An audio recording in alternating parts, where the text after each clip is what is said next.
Hello student, আজকে আমি class 12-এর third সেমিস্টারের ইউলিসিস পোয়েমটির সেকেন্ড পার্টটি পড়ব। ফার্স্ট পার্টটিতে আমরা জেনেছি ইউলিসিস বৃদ্ধ বয়সে অর্থাৎ ধূসর আত্মা নিয়ে জ্ঞানকে অনুসরণ করতে চান এক ডুবন্ত তারার মতো। তো চলো সেকেন্ড পার্টটা আমরা শুরু করি। This is my son, mine own Telemachus. এই হয় আমার পুত্র, আমার আপন টেলেমেকাস। টেলেমেকাস ইউলিসিসের পুত্র, যিনি তার বাবার জন্য দীর্ঘ 20 বছর অপেক্ষা করেছিলেন তার প্রত্যাবর্তনের জন্য। To whom I leave the sceptre and the isle, যার হাতে আমি সঁপে যাচ্ছি রাজদণ্ড, সেপ্টার অ্যান্ড দ্য আইল এবং দ্বীপের ভার। আইল এখানে Ithaca. Well loved of me, আমার অত্যন্ত প্রিয়, অর্থাৎ ইউলিসিসের পুত্র টেলেমেকাস তার অত্যন্ত প্রিয়। Discerning to fulfil this labour, নির্ধারিত হয়েছে সম্পন্ন করতে এই কাজ। By slow prudence to make mild, ধীর বুদ্ধিদীপ্তভাবে শান্ত করবে। মাইল্ড এখানে শান্ত, স্লো প্রুডেন্স মানে ধীর বুদ্ধিদীপ্তভাবে। আর রাগেড পিপল, রাগেড পিপল মানে রুক্ষ প্রজাকুল, এখানে ইথাকাবাসীকে বোঝানো হয়েছে। And through soft degrees subdue them to the useful and the good, এবং ধীরে ধীরে তাদের পরিচালিত করবে কার্যকর ও মঙ্গলময় পথে। অর্থাৎ ইথাকাবাসীকে সঠিকভাবে পরিচালিত করতে সক্ষম হবে এই ধারণা ইউলিসিসের। মোস্ট ব্লেমলেস ইজ হি, সে হয় সব দিক থেকে নির্দোষ। Centred in the sphere of common duties, নিমগ্ন থাকে সাধারণ কর্তব্যে। Decent not to fail in offices of tenderness, পরিমিত কিছু যা ব্যর্থ হবে না স্নেহের কাজগুলিতে। In offices of tenderness, offices of tenderness মানে এখানে স্নেহের কাজ। অ্যান্ড পে, এবং প্রদান করবে meet adoration to my household gods, এবং আমার গৃহদেবতাদের প্রতি যথাযোগ্য সম্মান। অর্থাৎ ইউলিসিস চলে যাওয়ার পর তার পুত্র টেলেমেকাস যথাযথভাবে রাজ্য পরিচালনা এবং তার গৃহদেবতাদের প্রতি শ্রদ্ধা জানাবে, ভক্তি শ্রদ্ধা জানাবে। হোয়েন আই এম গন, যখন আমি চলে যাব, হি ওয়ার্কস হিজ ওয়ার্ক, সে তার নিজের কাজ করবে। আই মাইন, আমি আমার কাজ করব।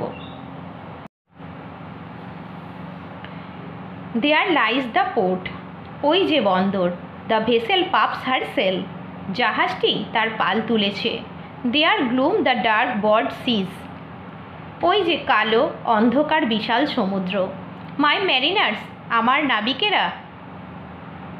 Sols that have toiled and wrought and thought with me, যারা আমার সঙ্গে কঠোর পরিশ্রম করেছ, কাজ করেছো এবং আমার কথা ভেবেছ। That ever with a frolic welcome took, যারা চিরকাল আনন্দের সাথে বরণ করেছো the thunder and the sunshine, বজ্রবিদ্যুৎ এবং সূর্যালোককে। And opposed free hearts free foreheads, you and I are old, এবং যারা রুখে দাঁড়িয়েছো স্বাধীন মন স্বাধীন মস্তিষ্ক নিয়ে, তুমি আর আমি বুড়ো হয়েছি। Old age hath yet his honour and his toil, এখনও বার্ধক্যে রয়েছে তার সম্মান এবং তার কাজ। ডেথ ক্লোজেস অল, মৃত্যু সব কিছু শেষ করে দেয়।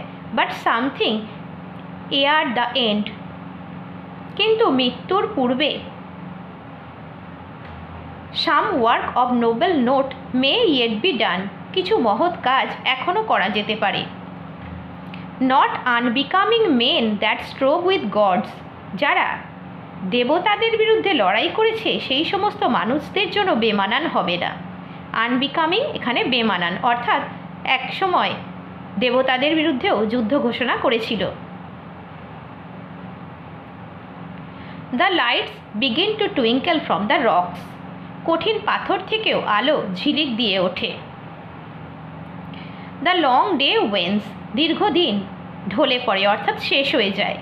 দ্য স্লো মুন ক্লাইম্বস, চাঁদ ধীরে ওঠে, চাঁদ ধীর গতিতে ওঠে। The deep moans round with many voices, the deep এখানে সমুদ্রকে বোঝানো হচ্ছে।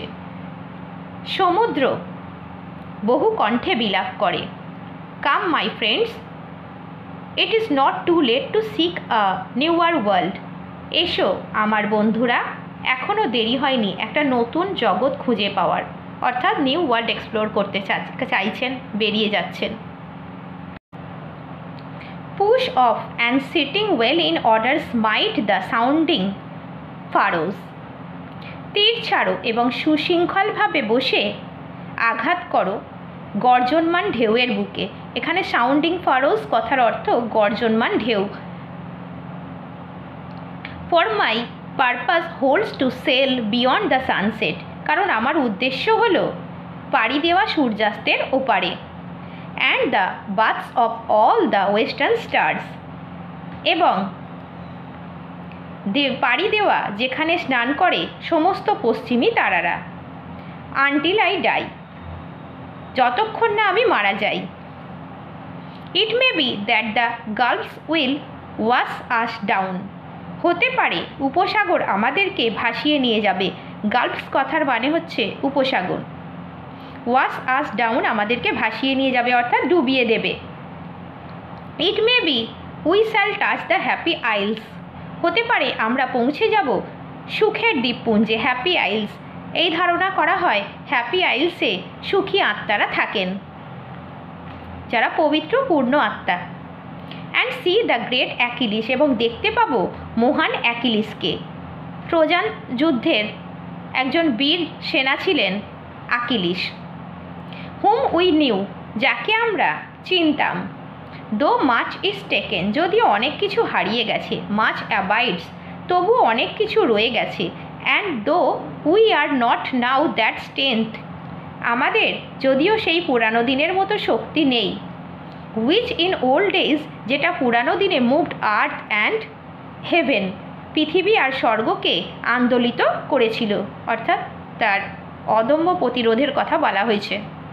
দ্যাট হুইচ উই আর, তবু আমরা যা আছি তাই আছি আমরা। One equal temper of heroic hearts, বীরত্বপূর্ণ হৃদয়ের এক অভিন্ন মেজাজ, অর্থাৎ হেরোইক হার্টস কথার অর্থ বীরের মতো হৃদয়।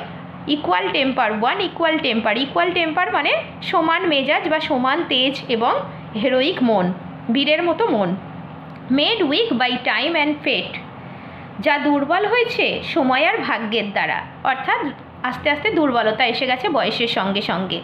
বাট স্ট্রং ইন উইল, কিন্তু ইচ্ছা শক্তিতে অটুট। উইল কথার অর্থ ইচ্ছা।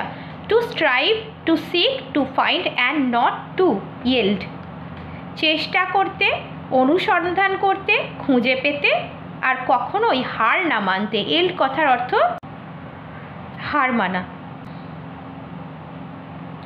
অর্থাৎ ইউলিসিস বলতে চাইছেন জীবন মানেই লড়াই, প্রতিকূলতাকে কাটিয়ে সামনের দিকে এগিয়ে যাবেন, তিনি কখনোই হার মানবেন না।